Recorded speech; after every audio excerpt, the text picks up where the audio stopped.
ကျွန်တော်ငငယ်ရပါနော်ဖတ်ခဲ့ဘူးတဲ့ပုံမြင်လေးတွေပေါ့အဲ့ပုံမြင်လေးတွေကိုကျွန်တော်တနေ့တစ်ပုတ်သို့မဟုတ်တရက်ချာတစ်ပုတ်တော့ကျွန်တော်ပြောပြပြီးတော့မှဖြစ်ပါတယ်ပုံမြင်တွေကနေကျွန်တော်တို့ဘယ်လို message တွေပေးတာလဲကျွန်တော်တို့အဲ့ဒီပုံမြင်တွေကနေကျွန်တော်တို့ဘာဘယ်လိုသင်ခန်းစာမျိုးတွေရလိုက်လဲဆိုတော့ဒီရချက်နဲ့အဲ့ဒီပုံမြင်လေးတွေပြောပြတော့မှဖြစ်ပါတယ်အဲ့တော့ဒီနေ့ပြောချင်တဲ့ပုံမြင်လေးရဲ့ခေါင်းစဉ်ကရွှေထီးဆောင်မဲ့စာတာရှင်ဆိုတော့ခေါင်းစဉ်ပဲဖြစ်ပါတယ်ဟိုချစ်ချစ်တော့တိုင်းမိတပြည်မှာမိသားစုတစုရှိတယ်ပေါ့ဆိုတော့အဲ့ဒီမှာသူတို့မိသားစုကနေတရက်ကြတော့သားလေးတယောက်ဖွားမြင်တယ်ပေါ့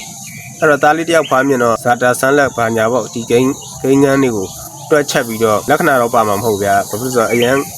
်ငေသေးတဲ့မွေးကင်းသားကလေးကိုလက္ခဏာကြည့်ခဏဖတ်ဖို့တော့မလွယ်လောက်ဘူးထင်ပါတယ်အဲ့တော့မွေးနှစ်ကိုဒီခုနှစ်နဲ့စားတွေပါတယ်ဇာတာပုတ်တွေပါတယ်ဒါမျိုးမဟာပုတ်တွေအဲ့ဒါမျိုးဖြစ်ချင်းဖြစ်မှာပေါ့နော်ဟုတ်ပြီအဲ့လိုမျိုးဖတ်ကြည့်တဲ့အခါမှာဒီကလေးကတစ်ချိန်မှာရွှေထီးဆောင်မဲ့ဇာတာရှင်အစ်အေကန်ဖြစ်လိမ့်မယ်ပေါ့ဒီလိုမျိုးဟောလိုက်ပေါ့အဲ့မျိုးဟောလိုက်တော့ဒီဆရာကလည်းသူ့ဟောချက်တွေကလည်းဟိုရှိသူဟောရတဲ့စီမှာမှန်တာလေးတွေရှိမှာပေါ့အဲ့တော့သူ့ပတ်ဝန်းကျင်သူ့ဒေတာမှာသူကမှန်တဲ့ရှေ့ပြဟောဗီဒင်ဆရာစသဖြင့်ဒါမျိုးဖြစ်ရင်ဖြစ်မှာပေါ့အဲ့တော့သူ့ဟောချက်ကိုယုံကြည်ကြတယ်ပေါ့ဂုံပြောရင်တော့သူ့ဟောချက်ကိုယုံကြည်ပြီးတော့ဒီကလေးလေးကိုမိသားစုကတစ်ချိန်ကြာလို့ရှိရင်သူဒီဘယင်ဖြစ်လာမဲ့သူဒါကြောင့်မလို့သူ့ကိုဒီအရွယ်တဲ့ဂယုစိုက်ကြပါဂယုစိုက်ကြမယ်ဆိုတော့ဝိုင်းပြီးတော့ဖူးဖူးနှုတ်ထားကြခလေးလေးကငငယ်လေးတည်းကဦးအဖေတွေအမေတွေဦးတွေတော်တွေအဖိုးတွေအဖွားတွေမောင်နှမတွေစသဖြင့်ပတ်ဝန်းကျင်အနီးနားချင်းတွေကစပြီးတော့အကုန်လုံးကဒီကလေးကတစ်ချိန်ကြာရင်ရှင်မင်းဖြစ်မဲ့သူရှင်မင်းဖြစ်မဲ့သူဆိုပြီးတော့အကျိုးလို့ညာရီလောင်းတဲ့သူလည်းရှိမှာပေါ့နော်တစ်ချိန်ကြာသူရှင်မင်းဖြစ်တော့ငါတော့မြေခွက်လေးတစ်ခွက်နေရာလေးတစ်နေရာလောက်တောင်းအောင်မယ်စသဖြင့်ပေါ့အပိုင်စားပေါ့ဒီလိုမျိုးလဲရှိကောင်းရှိမယ်ပေါ့နော်ဟာဘရင်ဖြစ်မဲ့သူဆိုပြီးတော့ဒီတိုင်းပဲသူ့ကိုဗီယူဆိုင်တဲ့သူလည်းရှိချင်းရှိမယ်ဆိုတော့ကျွန်တော်ပြောသလိုလိုချင်တတ်မဲ့စိတ်တစ်ခုနဲ့အကျိုးမျှော်ပြီးအမျိုးတော်တာမျိုးလည်းရှိချင်းရှိမှာပေါ့ဆိုတော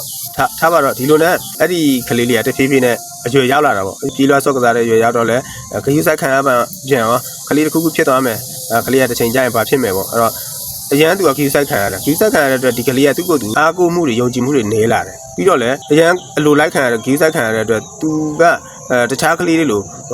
ကိုယ်တိုင်ကြိုးစားတာတွေလေးလာတင်ယူတာတွေဒါဒီဘက်မှာသူတဖြည်းဖြည်းအားနေလာတာပေါ့ဆိုတော့တဖြည်းဖြည်းအားနေလာရင်ကနေသူကဘာဖြစ်လာလဲဆိုတော့အလိုလိုက်ခံရပြီးတော့လိုတိုင်းတာရနေတဲ့ဘဝဖြစ်နေတော့သူကတဖြည်းဖြည်းနဲ့အရင်ဆုံးသူစိတ်ဓာတ်တွေပြက်စီတာပေါ့စိတ်ဓာတ်ပြက်စီပြီးတော့နောက်ပိုင်းမှာသူ့ရဲ့ဘာမှသူမမေရစိတ်ဝင်စားတော့မမေရမလုပ်ချင်တော့အချိန်တန်ရင်ငါရှင်မြင်ဖြစ်မယ်ရှင်မြင်ဖြစ်လို့ရှိရင်ငါဘာတွေပိုင်ပြီးငါဘယ်လိုနေမယ်ပေါ့ဘယ်လိုစီးစိမ်ချမ်းသာနဲ့ဘယ်လိုတိုင်းပြည်ကိုငါနားလဲလို့အုပ်ချုပ်မယ်ပေါ့ဒါမျိုးတွေနဲ့သူကဘာမှကြိုးစားအားထုတ်မှုမရှိဘဲနဲ့သူကလည်းရေစုံမျောပြီးနေလာခဲ့လိုက်တာပေါ့အဲ့တော့တဖြည်းဖြည်းနဲ့နေနဲ့သူရှင်မြင်ဖြစ်မှာကိုစရင်နဲ့တချို့အဖိုးဖွားတွေလည်းစုံသွားဒီလိုနဲ့ဆက်ပြီးကြာလာတော့သူ့ရဲ့အဖေမေတွေဦးလေးတော်တွေလည်းစုံသွားကြာလာတော့တဖြည်းဖြည်းနဲ့သူကတနေ့ဘာမှလည်းမလုပ်ဒီရှင်မင်းဖြစ်မယ်ဆိုတော့ဟောကိန်းကိုထိုင်ဆောင်နေတာရွှေထီးဆောင်မယ်ဆိုတော့ဟောကိန်းကိုထိုင်ဆောင်နေတာစောင်းနေနဲ့တဖြည်းဖြည်းသူကအဲ့လိုရက်သမားဗဟိန်စာဖြစ်လာတာပေါ့ဖြစ်လာတော့သူရှင်မင်းဖြစ်မယ်ဆိုပြီးမျှော်လင့်ချက်နဲ့စောင်းနေတဲ့အသက်တက်ကြီးရွယ်ကိုရွှေမကင်းမျိုးမကင်းနဲ့လည်းအကုန်လုံးဆုံးမကုန်ပြီရွယ်တူတန်းတူတွေကလည်းသူ့ရဲ့ပုံစံပေါ့နော်သူ့ရဲ့ပုံစံနဲ့သူ့ရဲ့လောက်ရက်ကိုကြည့်ရင်ကနေဒီကောင်ဒီလောက်ရက်တောက်နေတာဘိန်းစားနေတာဘယ်လိုလုပ်ရှင်ပြင်ဖြစ်မှဖြစ်နိုင်မှာလဲပြီးဘာမှလည်းသိတာမဟုတ်ဘာမှလည်းတတ်တာမဟုတ်ဘူးပေါ့အခုလည်းရက်သမားလုံးလုံးဖြစ်နေပြီဘယ်လိုလုပ်ရှင်ပြင်ဖြစ်နိုင်အောင်မလဲစသဖြင့်ဒါမျိုးတွေနဲ့ညီကိုမောင်နှမတွေဘေးပတ်ဝန်းကျင်တွေကလည်းသူ့ကိုတဖြည်းဖြည်းနဲ့ရှောင်ခွာလာကြတာပေါ့အဲ့လိုနဲ့သူ့မှာတဖြည်းဖြည်းအပေါင်းအသင်းမိတ်ဆွေဆိုတာနေလာဒီဟောကိန်းပေါ်မှာသူကစိတ်ကတော့မလျှော့သေးတစ်ချိန်ကြာလို့ရှိရင်ကရွှေထီးဆောင်ရမယ်သူဆိုပြီးတော့သူကအရက်ကိုဆက်တောက်နေရောတောက်ရင်နဲ့အရက်တမလုံးဖြစ်ပြီးတော့သူကနောက်ဆုံးမှာဒီအရက်ကြောင့်ပဲသူကျမ်းမာရေးမကောင်းတော့ဘူးပေါ့နော်ယောဂတွေရလာတယ်ယောဂရလာပြီးတော့တဖြည်းဖြည်းနဲ့သူအရက်ဆွဲအရက်နာကြပြီးတော့သူကအရိုးပေါ်အရည်တင်ဆိုတဲ့အခြေအနေရောက်သွားအောင်ရောက်သွားကြမှာသူ့ကိုပေါင်းမဲ့သိမ်းမဲ့လူလည်းမရှိတော့ဘူးတစ်ချိန်လုံးသူ့ကိုကြီးပဲအရှင်မင်းဖြစ်မဲ့ထင်ပြီးတော့ပတ်မိုးခဲ့ကြတဲ့သူတွေပဲရှိတယ်သူကနေပြီးတော့ငါရှင်မင်းဖြစ်မဲ့ပြန်ပေးမဲ့ဆိုတဲ့အပေးယူတော့ရှိကောင်းရှိမယ်ဆိုပေမဲ့လက်တလုံးမှာသူကအပေးမရှိသူအယူကြီးပဲဖြစ်နေတဲ့အတွက်တို့လည်းဘယ်သူမှထပ်ပြီးမပေးချင်ကြတော့ဘူးဖြစ်တော်မဲ့ကောင်လည်းမဟုတ်ပါဘူးဆိုတော့အနေနဲ့ခွာသွားကြတယ်အဲ့ဒီတော့နောက်ဆုံးလဲကြာတော့သူကရက်တောက်ပြီးတော့သူရက်ဆိုင်ကပြန်လာတဲ့အချိန်မှာသူလမ်းဘေးမှာမူးပြီးတော့လဲသွားပေါ့အာဟာရပြက်အားပြက်ပြီးတော့ဒီအရက်တစ်မျိုးနဲ့တောက်နေတဲ့အတွက်အားပြက်ပြီးလဲသွားလဲတဲ့အချိန်မှာနေရလည်းအရန်ပူနေတယ်ပေါ့နော်နေရလည်းအရန်ပူနေတယ်သူ့ကိုလည်းဘယ်သူမှဆွဲထုဆွဲခေါ်မဲ့လူလည်းမရှိဘူး အဲ့ဒီချိန်မှာရှင်ဘရင်ကတိုင်းငန်းလှဲလေလာအောင်ပေါ့နော်တိုင်းငန်းလှဲလေလာတော့ဒီရှင်ဘရင်ဆိုတော့စင်ရင်းစီးပြီးတိုင်းငန်းလှဲလေတာပေါ့အနောက်ကနေတော့မူမက်ပူပါတွေလည်းဒီမြင်းတွေပါတွေခြံရံပြီးတော့လိုက်လာမှာပေါ့ဆိုတော့ဒီလိုနဲ့တွိုင်းနဲ့သူ့အနာကိုလည်းရောက်လာအောင်ရှင်ဘရင်ကဟဲ့ဟိုမှာလူတယောက်နေပူကျဲတဲ့ကြီးမှအမိုးမပါအဆောင်မပါနဲ့ဘလို့ဖြစ်တာလဲပေါ့အဲ့ဒါနဲ့မူကြီးမရတေနာပတိတွေကတွားပြီးတော့အချင်းတွေကိုတွားပြီးအကဲခတ်တာပေါ့အကဲခတ်ပြီးတော့ဟာအကျဉ်းနဲ့လည်းတထောင်ထားနေတယ်ပေါ့နော်ကြည့်တာလည်းတိတ်ကြကြခံတော့မဲ့ပုံမဟုတ်ဘူးပေါ့နော်အသက်ရှူတာလည်းဖုံးလိုက်ဖြစ်နေပြီးအစာဟာရလည်းမရှိဘူးလူတကူလုံးကလည်းပိန်ချုံပြီးတော့အကျဉ်းနဲ့အသက်ဆက်နေတယ်ဆိုတော့လူမျိုးဆိုတာသူတို့သိသွားတော့သူတို့ကဘရင်ကိုတွားပြီးတော့ဒီလူကအရက်သမားပေါ့နော်အရက်ဒီအလွန်ကျွံတောက်ပြီးတော့အခုကတေလူဆဲဖြစ်နေတယ်ပေါ့နော်တေလူဆဲဖုတ်လိုက်နဲ့ဒီနေပူကျဲတဲ့မှာအဲ့လိုတေဖို့အချိန်ကိုစောင့်နေတယ်ဆိုတော့ဟာကိုဘရင်ကိုပြန်ပြီးရှောက်တင်လိုက်တယ်အဲ့ဒီချိန်မှာဘရင်ကဒီလူကမကြခင်မှာတေတော့မဲ့သူပေါ့နော်မကြခင်မှာတေတော့မဲ့သူသူ့ဘဝတစ်ခြားလုံးလဲအရက်ကြီးပဲတောက်လာတဲ့အတွက်အေးချမ်းနေခဲ့ရမှာမဟုတ်ဘူးပေါ့နော်အဲ့တော့မသေးခင်ဒီမနစ်ပိုင်းလေးအတွင်းမှာသူအေးချမ်းလေးအသက်ထွက်သွားလို့ရအောင်ဆိုပြီးတော့သူ့ရဲ့ရွှေထီးပေါ့နော်ဘရင်ဆောင်တဲ့ရွှေထီးကိုအဲ့ဒီတေအပ်ဆဲငမူးသမားရဲ့အပေါ်မှာခဏလေးမိုးထားပေးလိုက်တယ်ပေါ့အဲ့လိုမိုးထားပေးလိုက်တော့မိုးထားပေးပြီးမကြခင်မှာပဲဒီအရက်သမားကလည်းအသက်ထွက်သွားတာပေါ့အသက်ထွက်သွားတော့ပုံမြင်ကတော့ပြီးသွားပြီအဲ့တော့ဗီဒင်ဆရာဟောတာမမှန်ဘူးလားဆိုတော့ရှေ့ပြဟောတဲ့သူကလည်းမှန်တယ်သူဒီတစ်ချိန်ကြရင်ရွှေထီးဆောင်မဲ့စားတာရှင်ဆိုတာမှန်တယ်တကယ်လဲသူတေကန်နီးမှာရွှေထီးဆောင်သွားရတာပေါ့နော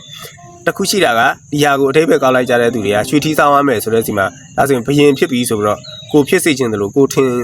ထင်ခြင်းတလို့ပေါ့နော်ထင်ပြီးတော့ကိုနားလဲလို့အထိပ္ပယ်ကောက်လိုက်တဲ့အတွက်ဒီကောင်လေးကရှင်မြင်ဖြစ်မဲ့သူဆိုပြီးတော့ဝိုင်းပြီးဖူးမှုတ်လိုက်ကြတာပေါ့နော်အဲ့ဒီမှာတင်ဒီကောင်လေးကစပြီးတော့သူ့ရဲ့စိတ်ဓာတ်တွေပျက်စီးသူ့ရဲ့အားထုတ်မှုတွေမရှိတော့ဘဲနဲ့တဖြည်းဖြည်းဒီဗီဒင်ဆရာရဲ့အဟောကိုယုံတယ်သူ့ကိုဝိုင်းပြီးတော့ဘရင်ဖြစ်စေချင်ကြတဲ့မိသားစုကိုယုံပြီးတော့ပေါ့နော်သူတို့ရဲ့ဒီပတ်မှုတွေပေါ်မှာတာယာရစ်မှုပြီးတော့နောက်ဆုံးဘဝပြတ်သွားခဲ့တယ်ပေါ့ဆိုတော့ဒီမှာပေးချင်တဲ့ message ကဘာလဲဆိုတော့ကျွန်တော်တို့စကားပုံရဆိုကံကိုယုံစူးပုံမနေနဲ့ဆိုတဲ့ဟာမျိုးတွေရှိတယ်အဲ့တော့ပြောချင်တာကဘယ်အရာမှကျွန်တော်တို့အားမထုတ်ဘဲနဲ့လွယ်နဲ့မရဘူးเนาะစူးစမ်းအထောက်မှုမရှိဘဲနဲ့နေရာတနေရာကျွန်တော်တို့မရနိုင်ဘူးကြီးမားတဲ့နေရာကိုလိုချင်ရင်ကြီးမားတဲ့စူးစမ်းအထောက်မှုကိုကျွန်တော်တို့ပေးဆက်ရမှာပဲပေါ့နော်ဒါကတော့သိကြတယ်ပေါ့နော်အဲ့တော့ကျွန်တော်တို့ကျွန်တော်9တန်းနှစ်လောက်ကဒုံလပတ်ဝတ်တာပေါ့တကြံသားနီးတော့ဒုံလပတ်ဝတ်တော့တကြံတွင်းမှာဘုန်းကြီးကျောင်းမှာတရားစခန်းလောက်တယ်ပေါ့မိုးကုတ်တရားပွဲလောက်တော့ဒီတရားပြဆရာတော်တပါဟောခဲ့တဲ့ဒီတရားလေးပြန်တတိရတာပေါ့9ရက်တရားစခန်းဖြစ်တော့ဒီကျွန်တော်တို့ပရိသတ်သမုပ္ပါဒီအဝန်းဝိုင်းနဲ့ပတ်သက်ပြီးတော့ရှင်းပြတဲ့မိုးကုတ်ဆရာတော်လေးကဘာပြောခဲ့လဲဆိုတော့အဲ့ဒီတရားပွဲမှာပေါ့နော်အလုံးမပါဗလာစုတောင်းအညာရုံမရှိမယ်ပေါ့နော်အဲ့တော့ပြောချင်တာကကျွန်တော်တို့ကံကိုယုံပြီးစူးပုံနင်းတယ်ထမ်းလာတာမမြင်ရဘူးလှန်ထမ်းလာတာမြင်ရတယ်စသဖြင့်ကံနဲ့ပတ်သက်ပြီးကံကိုအရန်ရုံတယ်ပေါ့နော်အဲ့တော့နားလေလွဲတာကကံဆိုတာအလုပ်ကိုပြောချင်တာအဲ့တော့အလုပ်လုံးမှအလုပ်ကောင်းလုံးမှကံကောင်းလာမယ်ဆိုတဲ့ဟာမျိုးပြောချင်တာအဲ့တော့တစ်ခါလေကြာရင်အလုပ်ကောင်းမလုပ်ဘဲနဲ့ကံကောင်းနေတဲ့သူတွေရှိတယ်လို့ကတ်ကြည့်ကက်ဖက်ပြောချင်လည်းပြောမယ်အဲ့ဒီဟာကတော့ကျွန်တော်ကဘာသာရေးချူတော့ရပြန်ဖြည့်ရှင်းမယ်ဆိုကျွန်တော်တို့ဗုဒ္ဓဘာသာရပြောချင်တာပါကျွန်တော်တို့မှာအတိတ်ကံဆိုတာရှိတာပေါ့နော်တစ်ခါတလေကြာရင်ရှေ့ဖုံရှေ့ကံပါလာတဲ့အတွက်ဒီဘဝမှာဘလို့စိတ်တရရုပ်ဘလို့ပဲသူများကိုဘလောက်ပဲနင်းနာအောင်လုပ်ကြီးပွားချမ်းသာနေတဲ့လူတွေကတတ်ရှိတယ်အဲ့တော့တစ်ခါတလေကြာလို့ရှိရင်တကယ်ကိုတမန်အာဇီဝကြနေတဲ့သူတွေကဟဲ့ငါတို့တက်လုံးရိုးသားကြွစားနဲ့လောက်ကင်စားလာတာဘာမှမကြီးပွားမချမ်းသာဘူးဟိုလူတွေကြည့်ပါအောင်ဘာရောင်းစားနေတာအဲ့လိုမျိုးဘလူတွေလုံနေတာဘသူတွေနဲ့ပေါင်းပြီးတော့လှုပ်စားနေတာဒီလူတွေကမှ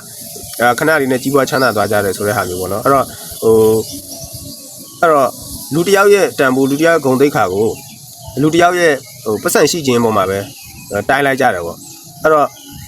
့လူတယောက်ရဲ့တန်ဖိုးကအဆင့်တန်းကကျွန်တော်တတ်မှတ်တာတော့လူတယောက်ရဲ့အဆင့်တန်းကလူတယောက်ရဲ့လောက်ရရဲ့စိတ်ထက်ရပေါ့နော်ကျွန်တော်အဲ့ဒီပုံမှာပဲတတ်မှတ်တာအဲ့တော့သူကဘလောက်ချမ်းသာသူကပညာဘလောက်တက်သူတစ်ပါးကိုချင်းစာနာမှုမရှိဘူးကိုချင်းစာမှုမရှိဘူးညှာတာမှုမရှိဘူးပြီးရင်ကိုအတ္တကိုရှေ့တန်းအရန်တင်လွန်းတယ်စသဖြင့်ဒီလိုလူမျိုးတွေပေါ့အများအောင်မကြည့်ဘူးကိုတကူကောင်းမှုပဲရွေးချယ်တဲ့သူတွေက ဘယ်လိုမှအဆင့်တန်းရှိတဲ့သူတွေမဖြစ်နိုင်ဘူးเนาะဒါကြောင့်မလို့ဟိုနိုင်ငံတကာမှာဆိုလဲ lady first တို့ပါတော့ဗောနော်အမျိုးသမီးတွေဦးစားပေးပါဘာညာစသဖြင့်ဒီလိုအခြေခံကျင့်ဝတ်တွေကအစကျွန်တော်တို့ဟိုနားလေထားတာကနားလေပြီးတော့လိုက်နာကျင့်သုံးတဲ့သူတွေကလူတယောက်ရဲ့စံတန်ဖိုးနဲ့ညီနေထိုင်တဲ့သူတွေဖြစ်တဲ့အတွက်အဆင့်တန်းရှိတဲ့သူတွေဖြစ်တယ်ဗောနော်အဲ့တော့အဆင့်တန်းကဘယ်မှာမှီတည်လဲဆိုတော့လောက်ရတဲ့စိတ်ဓာတ်ပေါ်မှာပဲမူတည်ပါတယ်အဲ့တော့ပတ်စံချမ်းသာခြင်းအောင်မြင်တိုးတက်နေခြင်းဒီဒါဟိုအဆင့်တန်းရှိခြင်းအဆင့်မြင့်ခြင်းမဟုတ်ပါဘူးဗောနော်ဆိုတော့ဒါပြောချင်တာပါအဲ့တော့ဒီနေ့ပြန်ချုပ်ရမယ်ဆိုရင်ပုံမြင်လေးကတော့ရွှေထီဆောင်မဲ့စာတာရှင်ဖြစ်တယ်ပုံမြင်အဆုံးသတ်မှာတော့နောက်ဆုံးရွှေထီဆောင်သွားရတယ်ဒါပေမဲ့ဘယင်ဖြစ်လားဆိုတော့ဘယင်မဖြစ်ဘူးအဲ့တော့ကျွန်တော်တို့တချို့ဟာတွေမှာကံကိုယုံပြီးစူးဖို့မနေမှုအလုံးမပါဗလာဆူတောင်းပြီးတော့အာညာအောင်နေဖို့မဟုတ်ဘူးကျွန်တော်တို့အလုံးလုံးပြီးတော့မှကိုဖြစ်ချင်တဲ့နေရာကိုကိုရအောင်ချက်ခုတ်ချက်ခဲကြိုးစားပြီးတော့ကျွန်တော်တို့တွားမှာဖြစ်တဲ့အကြောင်းပြောရင်လည်းကျွန်တော်ရဲ့ဗီဒီယိုလေးကိုအဆုံးသတ်လိုက်ပါတယ်အားလုံးအထူးပဲကျေးဇူးတင်ပါတယ်ကျွန်တော်ရဲ့ဗီဒီယိုလေးကိုကြိုက်တယ်ဆိုရင်လည်း like and subscribe လေးလုပ်သွားပေးကြဖို့တောင်းဆိုပါတယ်